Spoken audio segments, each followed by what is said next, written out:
One of the biggest news stories taking place right now in Asia is the ongoing protests inside of Hong Kong against the desire to change the law regarding extraditions between mainland China and Hong Kong. Now, essentially, what China is trying to do is write it so that if somebody's wanted for a crime in mainland China, if they go to Hong Kong, they can be extradited back to the mainland. Well, seems fairly simple enough, doesn't it? Well, according to many of the people in Hong Kong, this is a violation of their quote-unquote sovereignty, which is very interesting given that Hong Kong is China. And there's no one who would really dispute that. The people in Hong Kong are Chinese. They speak Chinese. They're literally of the same country, except for when Britain controlled it for at least of 99 years. And since the reunification under what was called the one country, two systems absolute nonsense, essentially it is a part of China. So why is there so much anger, so much public outrage that has led to a great deal of protests in the country? There's been violence in the street in Hong Kong, the special administrative region, over something as simple as wanting to extradite people who are wanted in mainland China from being able to hide in Hong Kong. Well, one of the most obvious influences in this situation is the United States. Of course, that they and many other Western imperialist powers are probably funding the protesters, creating greater antagonisms. Their desire is, of course, to cause unrest inside the country in order to try to destabilize it, etc. This is a very common imperialist tactic. But the question here is, how is it being so successful? This is a very simple, straightforward thing, extraditing wanted criminals to face justice. And they use the example of a guy who murdered his wife and then ran to Hong Kong in order to hide, and they want to extradite him back to face charges. Who would really be rationally against that? Now, of course, the United States is playing a role here. They're influencing it. They're interfering. They're helping the protesters, etc. But why are the protesters even there to begin with? You can't make people protest unless they're angry about something. Now, their anger could be illegitimate, but they would have to be angry about something. Why are so many, Hong Kong citizens angry about an extradition order? Well, I think the problem lies in the nonsense of one country, two systems. Hong Kong, since its reunification with mainland China, has been given a privileged status to write its own laws, etc. Now, the quote-unquote Communist Party of China did this in order to facilitate the continued capitalist development of Hong Kong, which is why they have the phrase one country, two systems. In other words, the bourgeoisie in China have had a free hand to act very independent of the mainland Communist Party.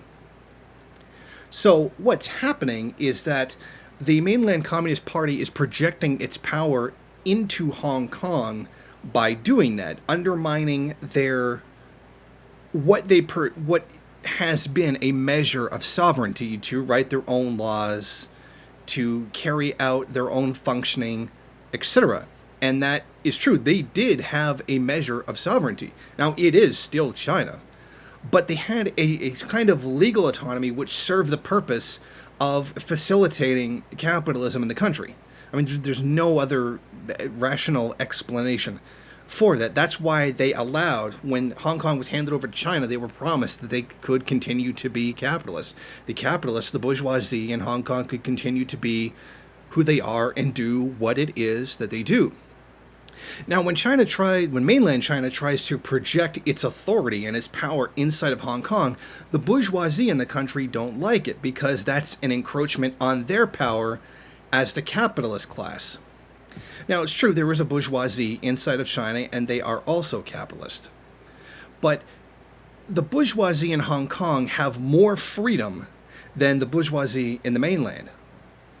And they feel that the Communist Party's encroaching power is undermining that, which essentially it is. So I think That's the real issue here.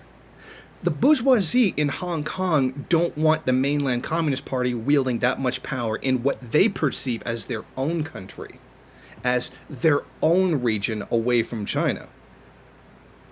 Now, when you do understand that, you do understand why there is so much domestic support in Hong Kong for opposing something as simple as having criminals not be able to run away from facing the law. Because it would seem kind of weird that nobody really would oppose that. But when you place it in this context and you do understand the class relations there, this is all starting to make sense. True, the United States is on the side of the bourgeoisie inside of Hong Kong, only to cause a destabilization. That's the only goal of the United States. This is not to say that the U.S. cares anything for the capitalist class in Hong Kong. What they do want to do is sow dissent within society. I mean, this is a very long-standing tactic that they've used with many, many countries around the world. It just so happens that in this case, that the bourgeoisie inside of Hong Kong happen to fall on the same side as the United States. Now, they're not aiming for the same thing. They're not aiming for destabilization. They're aiming to protect their own privileged status within the second system in the same country. And I think that really makes much more sense. Because if this was simply extradition, nobody would really be opposed to it. But it does make sense when we look at the relationship between the mainland and Hong Kong itself. Now, I personally do believe that if you commit a crime in a country, like particularly in this case, murder, then you should face justice. I mean, Hong Kong is China. There's no denying that. I mean, that's really obvious in this situation. But once again, we see how the Communist Party of China's tolerance for the bourgeoisie is interfering in their politics. I mean, it's bad enough that they let billionaires run around claiming to be communists while carrying out exploitation of its workers. And then actually, as Jack Ma previously did, demand even more exploitation and that the workers should expect it. That when you have that culture of allowing the bourgeoisie to exist and then claiming that you're socialist, you could see how this can happen. If you had been an actual socialist country and abolished capitalism, abolished the market, this wouldn't be happening. I mean, the bourgeoisie can't exercise power in a country when they don't exist. And that's kind of the point of socialism, is to overthrow capitalism and overthrow the capitalists. I mean, that's kind of the point, right? That's what socialism is supposed to do. So now we get a better understanding of this whole situation once we acknowledge these certain facts. A lot of this starts to make much more sense, because it's really irrational that the people of Hong Kong would just be like really, really mad that they could be extradited to the mainland if they commit a crime. Because there's a large amount of autonomy that Hong Kong has had. And there's a great deal of people in Hong Kong who don't like mainland China. And they see it as a projection of their power onto them, which it is, and rightfully so. But you can see what happens when you create one country and two systems. You're creating a privileged elite. Even regular working people have a perceived, real or not, privilege of being in Hong Kong.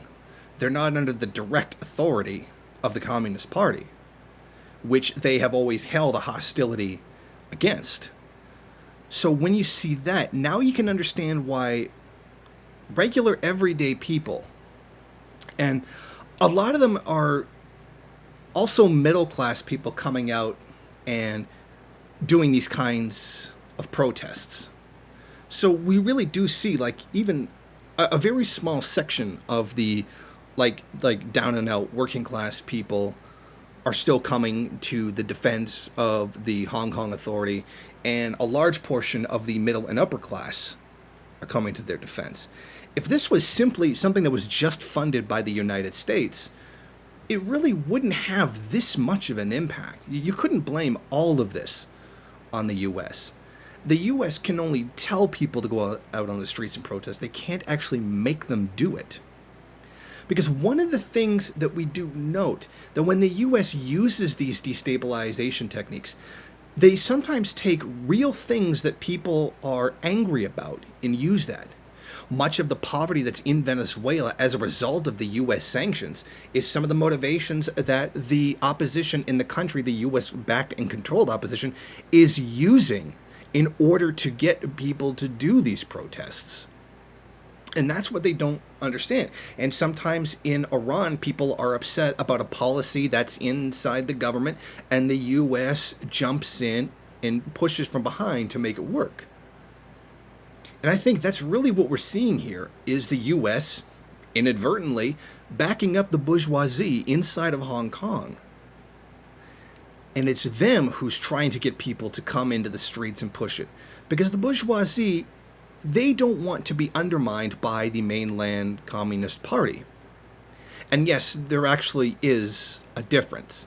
The bourgeoisie in Hong Kong have much more freedom than the bourgeoisie in the mainland. And that's what they don't want. They don't want to be like the bourgeoisie in the mainland with more regulation and more control over them.